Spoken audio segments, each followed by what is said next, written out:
Oke, halo semuanya. Langsung aja kita bedah kabar otomotif paling panas minggu ini.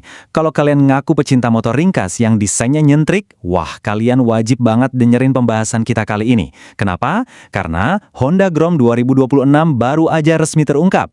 Di bedah otomotif kita hari ini, kita bakal ngupas tuntas, ibaratnya dari ujung spion sampai ujung knalpot. Mulai dari spek mesin, desain baru yang makin gahar, sampai, nah ini dia, harganya. Penasaran kan? Eits, tapi tunggu dulu, sebelum kalian buru-buru ngecek ke dealer terdekat, ada satu info penting nih. Yap, sepeda motor mini 125cc ini baru saja diperkenalkan di Jepang. Jadi, untuk sekarang, peluncuran yang ditunggu-tunggu ini memang masih eksklusif buat pasar Jepang aja ya. Tapi tenang aja, pesona dan teknologi dari motor ikonik ini bener-bener sayang kalau dilewatkan. Makanya, mari kita curi start buat pelajari seluk-beluknya. Jadi, ini dia agenda bedah materi kita hari ini. Pertama, pengenalan Honda Grom 2026. Kedua, spesifikasi mesin dan performa.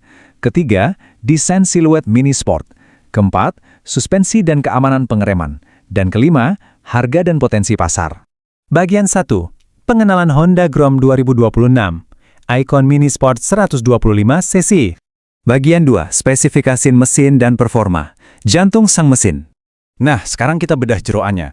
Honda ternyata masih setia pakai racikan mesin 123cc, 4 tak, silinder tunggal, SOHC dengan 2 katup dan pendingin udara. Kenapa? Karena setup ini emang terkenal bandel banget dan irit bensin. Tapi, bagian yang paling bikin senyum-senyum sendiri itu ada di transmisinya, 5 percepatan manual. Kalau kalian ngerasa familiar, yap, kalian nggak salah. Ini tuh transmisi yang sama persis kayak yang dipakai saudaranya, si Honda Monkey 125. Artinya apa? Biarpun motor ini ukurannya mini, sensasi mainin kopling dan oper giginya tuh dapat banget, persis kayak bawa motor sport beneran. Terus, gimana soal tenaganya? Mesin ini bisa ngasilin tenaga maksimal 10 horsepower di 7.250 rpm dan torsinya nembus 11 Nm di 6.000 rpm.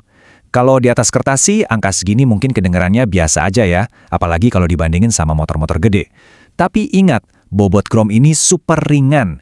Jadi kombinasi 10 tenaga kuda dan torsi 11 Nm ini bakal ngasih kalian talikan bawah yang responsif banget. Lincah, gesit, dan pastinya seru abis buat selap-selip di jalanan kota. Bagian 3. Desain siluet mini sport. Tampilan dan sensasi. Secara garis besar, sasis dan bentuk bodi utamanya masih pakai pakem lama yang udah kita kenal. Tapi di versi 2026 ini, Honda ngasih kejutan manis lewat 3 pilihan warna baru yang, sejujurnya, cakep banget.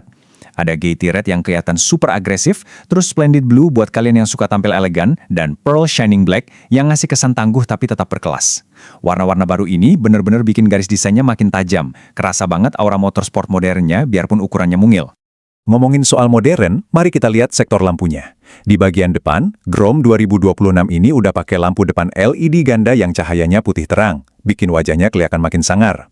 Di belakang, lampu stopnya juga udah pakai LED dengan tingkat kecerahan tinggi, dan ini tuh terintegrasi rapi banget sama bodi belakang. Tapi tunggu dulu, ada yang unik nih.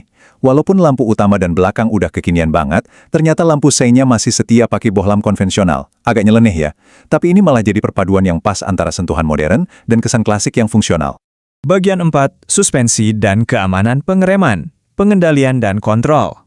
Kalau kalian pernah nyobain Grom, kalian pasti tahu gimana stabilnya motor ini. Rahasianya ada di area kaki-kaki. Motor ini pakai velg aluminium cor model 5 palang ring 12 inci. Tapi yang bikin melongo itu ukuran bannya. Coba bayangin, ban depan ukurannya 120 mm dan belakangnya 130 mm. Super tebal kan? Nah, kombinasi velg kecil tapi bannya donat kayak gini, tuh yang jadi resep rahasia kenapa motor cebol ini berasa kokoh dan anteng banget napak di aspal. Dan handling stabilnya itu didukung penuh sama setup suspensi yang benar-benar bergaya sport. Di depan, udah nongkrong suspensi upside down ukuran 31 mm dan di belakang pakai sistem monoshock. Ini bukan cuma gimmick biar kelihatan mogeluk loh. Secara fungsi, suspensi ini benar-benar mantap buat ngeredam guncangan dan jaga ban tetap nempel di jalan. Makanya, buat manuver agresif atau nikung-nikung tajam, motor ini nurut banget. Nah, ini dia bagian yang paling mencuri perhatian dari segi keselamatan. Hadirnya teknologi EMU. Apa sih EMU itu? Singkatnya, EMU atau Integrated Mechanism ini tuh ibarat otak elektronik pintar yang kerja barengan sama sistem ABS satu kanal di rem cakramnya. Kenapa fitur ini penting banget buat motor sekecil ini? Logikanya gini, dengan jarak sumbu roda yang pendek, kalau kita ngerem mendadak, ban belakang tuh rawan banget ngangkat atau ngebuang. Nah, si EMU ini bakal baca pergerakan motor dan ngatur distribusi rem ABS-nya supaya motor tetap stabil. Fitur ini benar-benar ngasih kita rasa aman ekstra, apalagi kalau harus ngerem panik pas lagi macet-macetan. Bagian 5. Harga dan potensi pasar. Kesimpulan akhir. Oke, ini pasti bagian yang paling kalian tunggu-tunggu kan? Harganya. Berdasarkan rilis resminya di Jepang, Honda Grom 2026 ini dibanderol di angka 440.000 yen. Kalau dirupiahkan dengan kurs sekarang, itu setara dengan sekitar 48,9 juta rupiah. Wah, lumayan fantastis ya buat motor kelas 125 cc. Tapi kalau kita ingat lagi posisinya sebagai motor hobi yang premium, dengan suspensi upside down, lampu LED, dan teknologi pengereman canggih IMU tadi, angka segini sebenarnya sangat mencerminkan tingginya nilai engineering yang kita dapatin. Nah, sekarang muncul satu pertanyaan besar. Apakah si mungil non-premium ini bakal masuk juga ke pasar Indonesia? Kalau melihat antusiasme bikers kita sama lini motor hobi Honda macam Monkey atau ST125 Dax yang laku kerasi, rasanya peluang Grom 2026 buat hadir di tanah air terbuka lebar. Tapi, anggaplah harganya nanti bisa tembus di atas 50 juta setelah kena pajak dan penyesuaian, menurut kalian gimana? Apakah desain keren dan teknologi canggihnya sepadan buat nembus motor ini? Coba deh kalian pikir-pikir dulu, terus kasih tahu opini kalian ya. Terima kasih udah ngikutin pembahasan kita kali ini, terus pantau update terbaru, dan sampai jumpa di Bedah Otomotif selanjutnya.